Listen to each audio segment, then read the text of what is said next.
দিয়ে তরফা দিয়ে শয়তান ভুলের উপর অবিচল থাকলো, কিন্তু অনুশোচনায় ভুগলো না।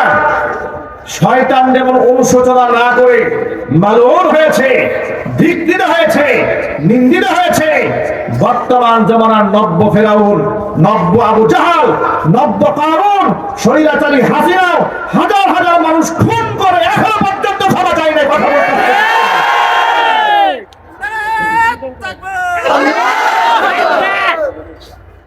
এর মধ্যে কোন অনুশোচনা আছে? আরো যদি বলেন না। ওদের দলের কারো অনুশোচনা আছে? ওরা প্রতিনিয়ত ফেসবুকে স্ট্যাটাস দেয়। কি স্ট্যাটাস দেয় জানেন? এই দিন দিন নয়, আরো দিন আছে। মানে পিঠের চামড়া যাও দুই একটা থাকতো, এদের কুরকুরানি ঠেলায় তাও থাকবে। কথা বলেন ভাই, ধানমন্ডির বাড়ি গুড়িয়ে দেওয়া হলো এদের অহংবোধের কারণে, ঠিক না? অহংকারের পরিণতি হচ্ছে এগুলো। যারা আলেমদেরকে এরকম বৃদ্ধাঙ্গুলি দেখায় বলতো আলেমদেরকে নাকি গুনার টাইম নেই, ঠিক না? এরকম করে নাই? আলেমদেরকে স্বাধীনভাবে কথা বলতে ওরা দিয়েছে? স্বৈরাচারী হাসিনা প্রায় সময় বলে আমার কি দোষ, উনি ওনার কোন দোষই খুঁজে পান না, একদম বেগুনা মাসুম। আপনার এই মাসুম লোকটারে কেন তারাই দিলেন এটা আমার বুঝে আসে। এক কাজ করা উচিত, এই গোটা দেশের মানুষ সবাই মিলে হাসিনার পা ধরে মাপ চাওয়া উচিত। কথা বলে না কেন ভাই? তার কথা মতো আমাদের কি করা উচিত? বুঝে নেই মনে হয়। ওর দাবি অনুযায়ী আমাদের কি করা উচিত? হাসিনার পা ধরে মাপ চাওয়া উচিত। কারণ সে তো বেগুনা মাসুম, তার তো কোনো দোষ নাই। সে সব সময় বলে যে আমার কি দোষ, তার দোষ উনি খুঁজে পান না। আমি স্বৈরাচারী হাসিনাকে বলবো, শুধুমাত্র 2021 সালে নরেন্দ্র মোদীকে আশাকে কেন্দ্র করে দেশের তাওহীদি মুসলমান, দেশের ওলামারা যখন এই দেশে এত বড় জালেমকে না আনার জন্য সংগ্রাম করেছিলেন, আপনি সেই অপরাধে আলেমদেরকে ভারতে আপনার তথাকথিত স্বামীকে খুশি করার জন্য 2600 আলেম মানে মিথ্যা মামলা দিয়েছে।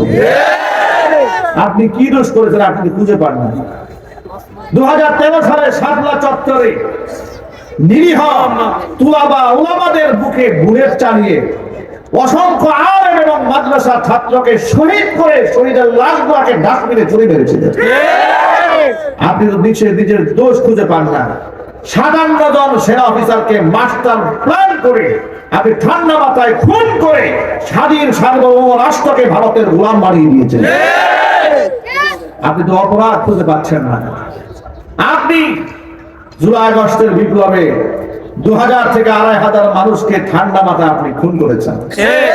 আপনি তো অপরাধ খুঁজে পান না। আপনার পরামর্শে আপনার নেতৃত্বে শত শত মানুষকে গুম করা হয়েছে। ইলিয়াস আলীর মতো প্রভাবশালী নেতা এমন অসংখ্য মানুষকে হত্যা করে পেট ছিদ্র করে পেটের মধ্যে পাথর বেঁধে আপনার নদীতে ভাসিয়ে দিয়েছেন। আপনার কোনো দোষ নেই। কথা বলেন ভাই, তার কোনো অপরাধ উনি চোখে দেখেন না। শয়তান যেমন অপরাধ চোখে দেখে না, শয়তানের আধুনিক ভার্সন শেখ হাসিনাও তার কোনো দোষ খুঁজে পান না। কথা ঠিক না ঠিক? সে যদি অনুশোচনায় ভুগতো তাহলে এই দেশের মানুষ তাদের উপর আরো অনেক নমনীয় হয়ে যেত, সহনীয় হয়ে যেত। উনি কোনো দোষ খুঁজে পান না। 2018 সালে লক্ষ্মীপুর অঞ্চল থেকে আমাকে যখন মাহফিল থেকে আপনারা নামাই নিয়ে গেলেন, আমার কি অপরাধ ছিল? আপনারা আমাকে হাতের মধ্যে লোহার হ্যান্ডকাপ পরাইয়া গরুর রশি দিয়ে বাঁধলেন, আদালতে তুললেন। জিজ্ঞেস করলাম অপরাধ, বড় অপরাধ সর্বোপরের নির্দেশ, কিচ্ছু জানি না। আদালতে দাঁড়ায় দেখি লিখছে আমার পকেটে 16টা ককটেল বোমা পাওয়া গেছে। এরপরেও হাসিনার কোনো দোষ নাই। কথা ঠিক কিনা বলেন? বুটবাজার কেন্দ্রীয় জামে মসজিদ 2015 সাল থেকে 24 সাল পর্যন্ত লিখিত দায়িত্বশীল খতিব মসজিদের আগে ছাড়া কোনদিন মসজিদে জুমা পড়ানো বাদ নেই। হাজার হাজার মানুষ সকাল থেকে অপেক্ষা করেছে জুমা পড়ার জন্য। সেই মসজিদে আপনারা আমাকে 3 থেকে 3.5 থেকে 4 বছর পর্যন্ত বিনা নোটিশে আপনারা আমাকে জুমার নামাজ পড়াতে দেননি। প্রশাসন দিয়ে বাধা দিয়েছেন। যে বাসায় ভাড়া থেকেছি আপনারা পুলিশ পাঠিয়ে সেখান থেকে আমাকে বিতাড়িত করেছেন। আপনারা দোষ খুঁজে পান না। আপনারা এই দেশের আলেমদের সাথে যে আচরণ করেছেন, পৃথিবীর ইতিহাসে ফেরাউন এত আলেমদের সাথে এমন গাদ্দারি করে না যে গাদ্দারি স্বৈরাচারী হাসিনা করেছে।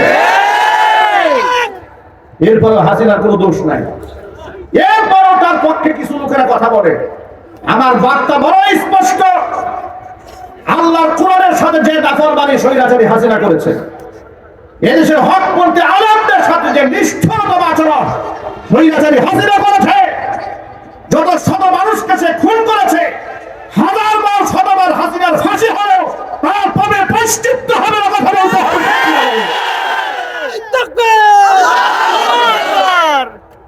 আবার তার পক্ষ হয়ে কথা বলে আবার নাকি আবার ফিরে আসবে। আসেন, কথা বলেন, আপনি চট করে আসবেন, আসেন, আপনাকে তো নেওয়ার জন্য আমরা রাজি আছি। আপনারা রাজি আছেন না? আপনি চট করে কেমনে আসবেন? সাধারণ একটু লাইভে এসে একটা বক্তব্য দিবেন, এই পাপেই তো আপনি লাইভ হয়ে গেছেন, ঠিক না? এই পাপেই যদি বুলডোজার খান, যদি দেশে ঢুকতে যান, অবস্থা হবে কি? আপনি মনে করেছেন আমরা বিভক্ত হয়েছি? মনে আছে, আমাদের সব মনে আছে, কিছু ভুলে যায় না। মনে রাখবেন, এদেশের মানুষ তারা বিভিন্ন রাজনৈতিক স্বার্থে বিভক্ত থাকলেও ভারতের আধিপত্যবাদের বিরুদ্ধে এবং স্বৈরাচারী হাসিনার স্বৈরতন্ত্রের বিরুদ্ধে গোটা জাতি এখনো পর্যন্ত ঐক্যবদ্ধ আছে। আপনারা কি ঐক্যবদ্ধ আছেন? কারা কারা আছেন তো হাত দেখতে চাই।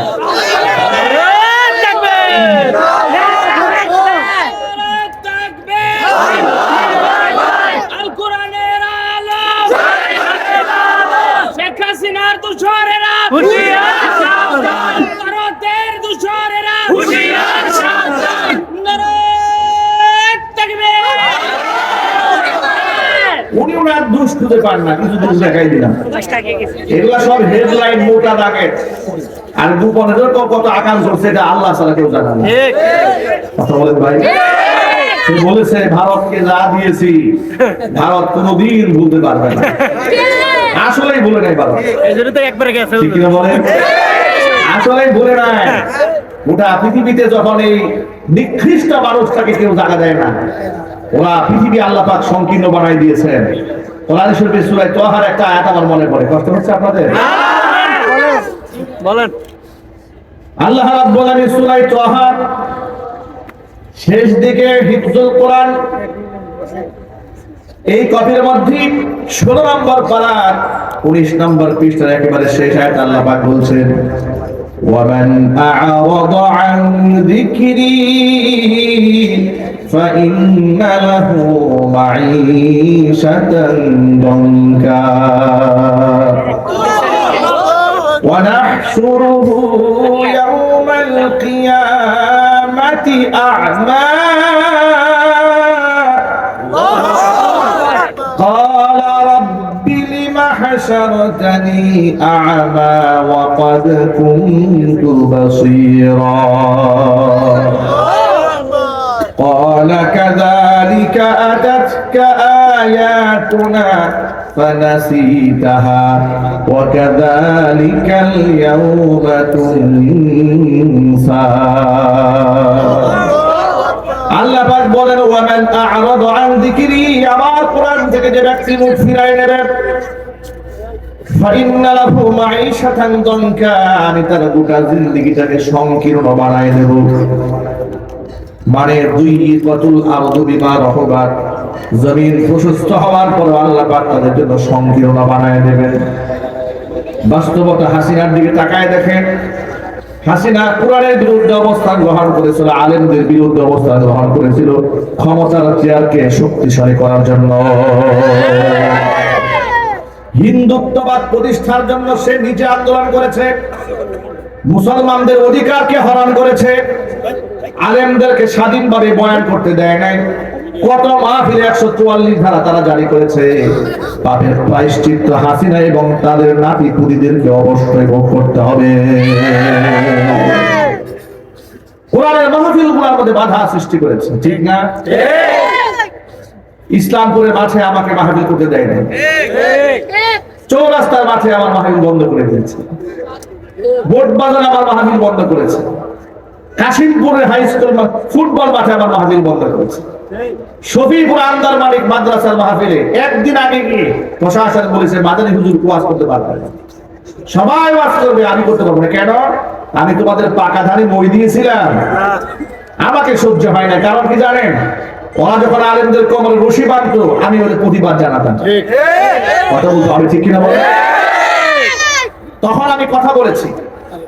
মামুনুল হক হাফিজুল্লাহকে সস্ত্রীক যখন মানুষের সামনে লাঞ্ছিত অপমানিত করেছিল, সবার আগে বাংলাদেশে আমি প্রথম জবান করেছিলাম।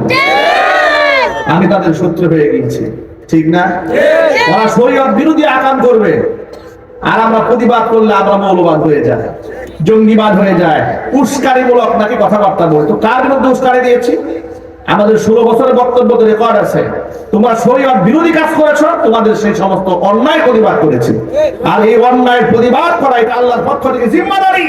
যে আলেম এটা পালন করবে না, সে আলেমকে কিয়ামতের ময়দানে আল্লাহর দরবারে আসামি হয়ে যেতে হবে। আমার প্রিয় বন্ধুগণ,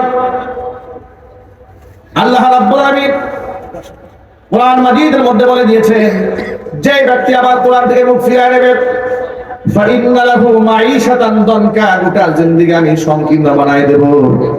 এমন সংকীর্ণ আল্লাহ পাক বানালেন। দেখেন, আলেমদেরকে শত্রু বানিয়েছে, মুসলিম ইমাম সাহেবদেরকে স্বাধীনভাবে কথা বলতে দেয় নাই, বক্তৃতা করতে দেয় নাই, ওয়াজ করতে দেয় নাই। ওয়াজ মাহফিল করতে গেলে থানায় যাও, ওসির কাছে যাও, এসপির কাছে যাও, ডিসির কাছে যাও, চেয়ারম্যান সাহেবের কাছে যাও, এমপির কাছে যাও, মন্ত্রীর কাছে যাও। কোন আলেম কোন হুজুর ওয়াজ করবে এটা ঠিক করে দেবে সূত্র বদমাশ লম্পটেরা। কি আফসোসের ব্যাপার!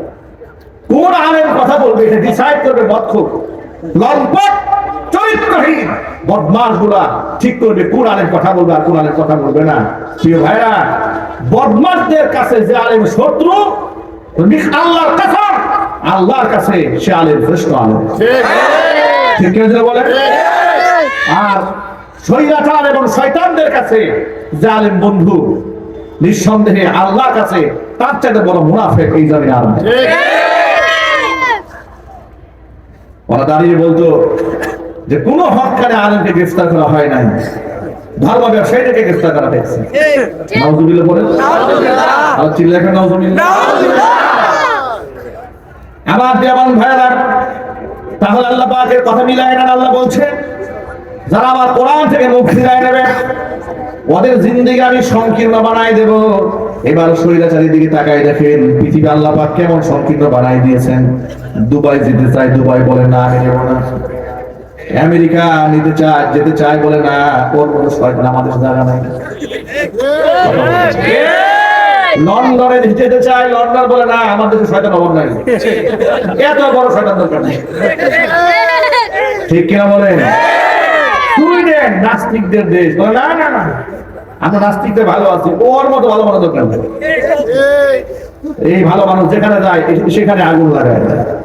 ঠিক কিনা বলেন? ফাইন্না লাহু মাঈশাতান দানকা, ওর জিন্দেগি আল্লাহ সংকীর্ণ বানিয়ে দিয়েছে। কিয়ামতে আল্লাহ পাক এদেরকে কেমনে উঠাবেন শোনেন। ওয়ানাহশুরুহু ইয়াওমাল কিয়ামাতি আ'মা, কিয়ামতের দিন এদেরকে আমি অন্ধ বানায় হাসরের ময়দানে উঠাবো। অন্ধ বানায় যখন উঠাবো, এরা বলবে, ক্বালা রাব্বি লিমা হাশারাতানি আ'মা, আয় আল্লাহ কেন তুমি আমাকে অন্ধ বানালে? ওয়াকাদ কুনতু বাসীরা, দুনিয়ার মাটিতে আমি দেখতে পেতাম, আমি চক্ষুষ্মান ছিলাম, কেন আমাকে অন্ধ বানালে? আল্লাহ পাকের পক্ষ থেকে জবাব দেওয়া হবে, ক্বালা কাযালিকা আতাতকা আয়াতুনা ফানাসিতাহা, অনুরূপভাবে দুনিয়াতে আমার আয়াতগুলো তোমার কাছে এসেছিল, আলেমদের মাধ্যমে, নবীদের মাধ্যমে, বক্তাদের মাধ্যমে, দাঈদের মাধ্যমে। ফানাসিতাহা, তুমি আমার আয়াতকে সেদিন ভুলে গিয়েছিলে। ওয়াকাযালিকাল ইয়াওমা তুনসা, যেভাবে তুমি আমার আয়াতকে সেদিন ভুলে গিয়েছিলে, আজকে আমি আল্লাহ পাক তোমাকে ভুলে যাব, তোমাকে আজকে ভুলে যাওয়া হবে। আল্লাহ পাক যদি পরকালে ভুলে যান, কপালে এমন আগুন লাগবে যে আগুন কেউ নিভাতে পারবে না। এই জন্য আমার ভাইরা, দুনিয়া থেকে কোরআন বিমুখ হওয়া যাবে না, কোরআন থেকে মুখ ফিরিয়ে নেওয়া যাবে না। কোরআন আমাদের জিন্দেগি। কোরআনময় জীবন গড়েন, সন্তানকে কোরআনের হাফেজ বানান, আলেম বানান, দাঈ ইলাল্লাহ বানান। আপনার সন্তান সন্ত্রাস হবে না, গুন্ডা হবে না, মাস্তান হবে না, আপনার সন্তান কেডার হবে না, আপনার সন্তান চাঁদাবাজ হবে না, আপনার সন্তান লম্পট বদমাশ হবে না। এদেরকে ক্যাসিনোতে পাওয়া যাবে না, মদের আড্ডায় পাওয়া যাবে না, বারের আড্ডায় পাওয়া যাবে না, কোন নাইট ক্লাবে এদেরকে আপনি খুঁজে পাবেন না। এদেরকে খুঁজে পাবেন আল্লাহর ঘর মসজিদে তাহাজ্জুদরত অবস্থা। এলাকার মানুষগুলো আপনার সন্তানকে দেখে আপনার জন্য দোয়া করবে, গর্বের সাথে লোকেরা বলবে, আরে কোন মায়ের সন্তান, কোন বাবার সন্তান। এক